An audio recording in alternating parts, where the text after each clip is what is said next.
ശ്രീ ശംഖു, നിലവിൽ ഇപ്പോൾ ശബരിമലയിൽ വെർച്വൽ ക്യൂ ബുക്കിംഗ് സെപ്റ്റംബർ 19, 20 തീയതികളിൽ തടഞ്ഞിരിക്കുകയാണ്. കൃത്യമായി പറയുകയാണെങ്കിൽ അയ്യപ്പ ഭക്ത സംഗമവുമായി ബന്ധപ്പെട്ട സർക്കാർ VIP-കളെ സന്നിധാനത്ത് എത്തിക്കാനുള്ള നീക്കം നടത്തുന്നു എന്ന് തന്നെയാണ്. ഇതുമായി ബന്ധപ്പെട്ട ഹർജിക്കാർ ഹൈക്കോടതിയിൽ ഈ വിഷയം ശ്രദ്ധയിൽപ്പെടുത്തിയപ്പോൾ കോടതി ചോദ്യവും ഉന്നയിച്ചിരുന്നു. സ്പോൺസർമാർക്ക് ഏതെങ്കിലും രീതിയിലുള്ള പരിഗണനയുണ്ടോ എന്നുള്ളത്. പക്ഷേ ഇതുവരെ അതിന് കൃത്യമായൊരു മറുപടി സർക്കാരിനോ ദേവസ്വം ബോർഡിനോ നൽകാൻ കഴിഞ്ഞിട്ടില്ല എന്നുള്ളതാണ്. താങ്കൾ എങ്ങനെയാണ് ഇതിനെ കാണുന്നത്? നോക്കൂ, ഈ സംഭവത്തോടു കൂടി ഈ അയ്യപ്പ ഭക്ത സംഗമം എന്ന പേരിൽ സർക്കാർ നടത്താൻ ഉദ്ദേശിച്ചിരുന്ന പരിപാടിയെ സംബന്ധിച്ച് ഞങ്ങൾ എല്ലാവരും ഉന്നയിച്ചിരുന്ന ആശങ്കകൾക്ക് കൂടുതൽ ബലം വന്നിരിക്കുകയാണ്. നമ്മുടെ സംശയങ്ങൾ ശരിയാണെന്ന് വന്നിരിക്കുകയാണ് ഇതിലൂടെ. അത് യഥാർത്ഥത്തിൽ ഒരു ഭക്തസംഗമം അല്ല നടത്താൻ ഉദ്ദേശിക്കുന്നത്. സർക്കാരിന് പണം സമാഹരിക്കുന്നതിന് വേണ്ടി കുറെ VIP-മാരെ സംഘടിപ്പിച്ചുകൊണ്ട് പലതരത്തിലുള്ള നിക്ഷേപ പദ്ധതികൾ അവതരിപ്പിച്ചുകൊണ്ട് പ്ലാറ്റിനം കാർഡ് മുതൽ ഗോൾഡൻ കാർഡ് വരെ 3 കോടി മുതൽ 50 ലക്ഷം വരെ പണം കൊടുക്കുന്ന ആളുകൾക്ക് പ്രത്യേക സൗകര്യങ്ങൾ അനുവദിച്ചുകൊണ്ട് ഭക്തർക്കിടയിൽ തന്നെ വിവേചനം സൃഷ്ടിക്കാം. തുല്യതയുടെ സങ്കല്പത്തെ ഇല്ലാതാക്കിക്കൊണ്ട് സാമ്പത്തികമായിട്ടുള്ള വിവേചനം ശബരിമലയിൽ സൃഷ്ടിക്കാനാണ്.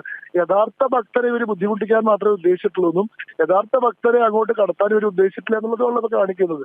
യഥാർത്ഥത്തിൽ ആദ്യമായിട്ടാണ് ഒരു വിശ്വാസി സംഗമത്തിന്റെ പേരിൽ വിശ്വാസികളെ തടയുന്ന ഒരു പ്രതിഭാസത്തെ പറ്റി നമ്മൾ ആദ്യമായിട്ടാണ് കേൾക്കുന്നത്.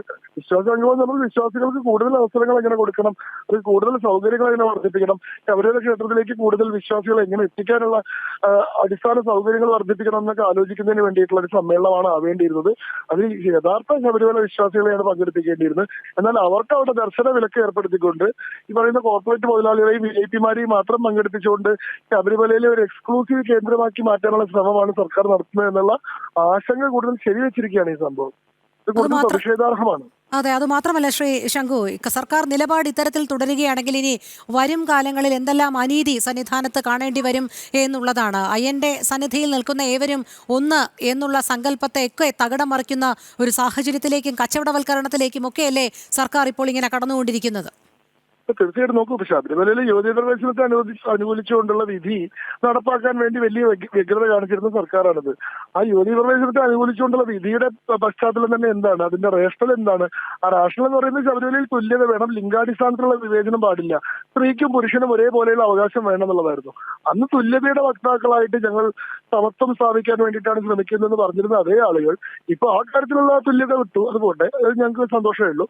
പക്ഷെ അതിന് പകരമായിട്ട് പുതിയൊരു തരത്തിലുള്ള വിവേചനം, ശബരിമലയിൽ കേട്ടുകേൾവിയില്ലാത്ത സാമ്പത്തികാടിസ്ഥാനത്തിലുള്ള വിവേചനം സൃഷ്ടിച്ചുകൊണ്ട് എത്രയോ കാലമായി ശബരിമലയിൽ നിൽക്കുന്ന വർണ്ണത്തിനും ജാതിക്കും വർഗത്തിനും മറ്റുള്ള എല്ലാ പരിഗണനകൾക്കും അതീതമായിട്ട് എല്ലാ ഭക്തരും അയ്യപ്പന്മാരായി മാറുന്ന ഒരു വേദാന്ത സങ്കല്പത്തെ തന്നെ അപഹസിച്ചുകൊണ്ട് ഭക്തർക്കിടയിൽ സാമ്പത്തികമായിട്ടുള്ള ഭിന്നത സൃഷ്ടിക്കാൻ, പണക്കാരായിട്ടുള്ള ആളുകൾക്ക് കൂടുതൽ അവകാശവും പണമില്ലാത്തവർക്ക് കുറഞ്ഞ അവകാശവും എന്നുള്ള രീതിയിൽ സാമ്പത്തികമായിട്ടുള്ള വിവേചനത്തിന്റെ ഒരു കേന്ദ്രമാക്കി കൂടി ശബരിമലയെ മാറ്റാൻ ശ്രമിക്കുന്നു എന്ന് പറയുന്നത് വളരെ ഗുരുതരമായിട്ടുള്ള ഒരു പ്രശ്നമാണ്.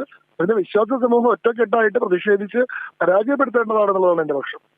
അതെ, വളരെ നന്ദി ശ്രീ ശംഖു ടി ദാസ് പ്രതികരിച്ചതിന്.